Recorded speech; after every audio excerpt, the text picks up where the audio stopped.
Hai Sri Kandi viewers, kembali lagi. Di kesempatan kali ini, Sri Kandi bakal kasih kalian tutorial pengisian berkas, di mana mungkin banyak dari kalian yang masih kesusahan atau belum paham. Jadi jangan sampai kalian lewatkan video kali ini dan tonton sampai selesai ya.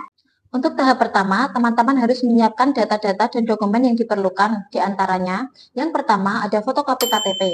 Bagi yang sudah menikah, maka disiapkan fotokopi KTP suami dan istri.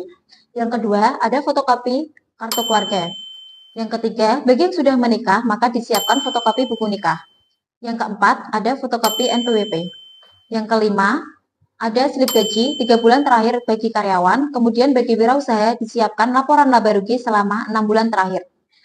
Yang keenam, ada mutasi rekening koran, bagi karyawan disiapkan 3 bulan terakhir, dan bagi wirausaha 6 bulan terakhir. Kemudian yang nomor 7, ada pas foto 3x4 warna. Kemudian nomor 8 ada fotokopi ID card atau kartu pegawai bagi yang mempunyai. Kemudian yang ke-9 ada surat keterangan masa kerja atau fotokopi SK. Kemudian yang ke-10 ada surat keterangan domisili bagi KTP luar kota. Nomor 11 ada fotokopi BPJS Kesehatan atau KIS Kartu Indonesia Sehat bagi yang punya, tetapi bagi yang tidak punya juga tidak wajib. Untuk selanjutnya, teman-teman bisa mengisikan formulir-formulir dari bank. Yang pertama ada formulir pembukaan rekening bagi pemohon. Yang bagian atas teman-teman bisa mengisikan data pribadi sesuai KTP, seperti ini. Nah, kemudian yang bawahnya ada informasi tentang pekerjaan. Jadi diisikan bekerja di mana, kemudian tempatnya di mana, dan seterusnya. Lanjut ke lembar kedua, yaitu ada informasi finansial. Di sini bisa diisikan penghasilan per bulannya dan sumber dananya. Kemudian yang selanjutnya ada pihak yang dapat dihubungi dalam keadaan darurat. Itu bisa diisikan saudara atau keluarga terdekat yang bisa dihubungi. Untuk lembar terakhir hanya mengisikan tanda tangan sama nama aja. Di sini tanda tangan double untuk pemohon. Untuk selanjutnya, teman-teman bisa mengisikan formulir wawancara. Di bagian atas diisikan nama pemohon aja, kemudian di bagian bawah bisa diisikan tanda tangan sama nama suami istri apabila pengajuan sudah menikah. Untuk selanjutnya ada formulir KPR seperti ini. Nanti diisikan data diri pemohon juga. Dari atas sampai bawah bisa diisikan full semua. Untuk lembar berikutnya, teman-teman hanya mengisikan di bagian informasi beneficial owner, itu bisa diisikan data diri sesuai KTP juga.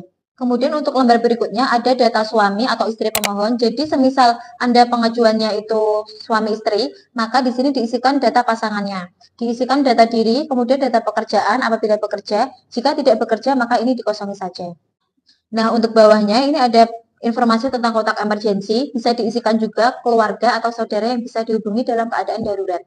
Untuk selanjutnya hanya menempelkan foto 3x4 warna suami dan istri apabila status sudah menikah, kemudian tanda tangan suami istri dan nama terang. Untuk selanjutnya hanya mengisikan tanda tangan tanpa nama untuk memohon saja double di sini. Untuk selanjutnya teman-teman bisa mengisikan kontak-kontak yang bisa dihubungi oleh pihak bank. Yang pertama ada pemohon, pasangan, keluarga terdekat, dan kontak darurat lainnya. Jadi nanti diisikan bisa dihubungi dari jam berapa sampai jam berapa, dengan ketentuan dari jam 8 sampai setengah 5 atau jam kerja. Kemudian diisikan nomor HP dan hubungannya dengan pemohon. Kemudian di bagian bawahnya ada nomor kantor dan nomor atasan yang bisa dihubungi juga. Untuk selanjutnya, teman-teman bisa mengisikan titik koordinat lokasi yang ada di Google Maps, nanti bisa di screenshot, kemudian bisa di print dan ditempel atau di stapel jadi satu. Yang pertama ada lokasi tempat tinggal, yang kedua tempat kerja atau tempat usaha, yang ketiga tempat tinggal keluarga terdekat. Kemudian ke formulir selanjutnya, ini ada beberapa lampiran. Untuk lampiran yang pertama, ini ada beberapa peraturan, bisa langsung di skip aja ke lampiran kedua. Untuk lampiran kedua juga masih ada beberapa peraturan di sini, langsung di skip. Untuk lampiran ketiga, ini ada lampiran yang berjudul surat pernyataan persetujuan. Nah, nanti yang diisi di kolom atas, ini nanti data pemohon, yang di kolom bawah ini data pasangan, dan tanda tangan pasangan di sisi kanan, tanda tangan pemohon di sisi kiri, plus materai. Untuk lampiran yang keempat, ada surat pernyataan developer. Di sini ada dua kolom, nanti yang diisi yang kolom bawah, data pemohon sesuai KTP, dan ditempel materai tanpa tanda tangan. Selanjutnya lampiran kelima, di sini ada lampiran surat pernyataan penyerahan SPT. Nah, hanya ada satu kolom, nanti bisa diisi data pemohon plus tanda tangan tanpa materai. Untuk lampiran selanjutnya, lampiran keenam ada berita acara serah terima. Di sini ada dua kolom, nanti yang diisi yang kolom atas sesuai data pemohon plus tanda tangan tanpa materai. Untuk lampiran yang ketujuh ada surat pernyataan verifikasi. Nah, khusus lampiran ini nanti dikosongi saja, untuk tanda tangan juga dikosongi. Selanjutnya ada lampiran ke-8. Lampiran ke-8 ini Judulnya surat kuasa. Nah, di sini ada 3 kolom, tapi yang diisi yang di atas saja. Ini data pemohon. Untuk kolom yang di bawah ini dikosongi, sama yang di tengah juga dikosongi. Nah, untuk tanda tangan di sini hanya 1 tanda tangan pemohon plus materai. Untuk lampiran ke-9, ini ada surat pernyataan penghunian rumah umum bersubsidi. Hanya tersedia 1 kolom untuk data pemohon dan 2 tanda tangan, sisi kanan tanda tangan pasangan dan sisi kiri tanda tangan pemohon plus materai. Selanjutnya ada lampiran ke-10, di sini ada surat kuasa pendebit dana. Tersedia 1 kolom, bisa diisi data pemohon dan 1 tanda tangan pemohon plus materai. Selanjutnya lampiran ke-11, di sini ada surat permohonan bantuan biaya administrasi. Tersedia 2 kolom, yang bisa diisi yang atas sesuai data pemohon, sesuai KTP, dan tanda tangan pemohon tanpa materai. Selanjutnya lampiran 12, ada surat kekurangan bayar uang muka. Nah, yang diisi kolom yang atas saja sesuai data pemohon, kolom yang bawah dikosongi, dan tanda tangan pemohon plus materai. Selanjutnya lampiran ke-13, khusus lampiran ini nanti bisa dikosongi saja. Untuk formulir selanjutnya, ada formulir khusus untuk kelurahan. Berupa surat pernyataan tidak memiliki rumah, yang bisa dilengkapi dengan tanda tangan plus stempel kelurahan. Dan di kolom ini nanti bisa diisi data pemohon beserta tanda tangan materai pemohon.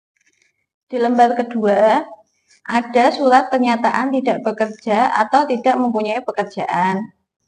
Untuk lembar ini diisi khusus pemohon yang sudah menikah dan pasangan tidak memiliki pekerjaan. Lembar ini diisikan data diri pasangan pemohon dan disertakan tanda tangan plus stempel kelurahan dan bisa ditandatangani materai plus tanda tangan pasangan pemohon. Untuk formulir terakhir, ada formulir khusus perusahaan. Di lembar pertama, ada surat pernyataan pemohon KPR bersubsidi BPR. Di kolom 1, itu diisi data pemohon. Dan kolom kedua diisi data pasangan pemohon jika sudah menikah. Di lembar kedua, tanda tangan plus materai untuk pemohon dan tanda tangan pasangan pemohon untuk yang sudah menikah, disertai tanda tangan plus stempel dari perusahaan. Di lembar terakhir, ada surat pernyataan pemohon KPR bersubsidi BTN. Di kolom pertama diisi data pemohon.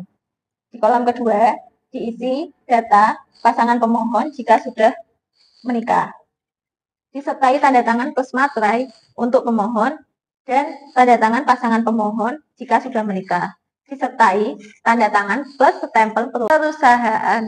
Nah, itu tadi tutorial pengisian berkas secara singkat oleh Tim Sri Kandi. Pastikan kalian mengisi dengan benar dan lengkap ya. Semoga sukses!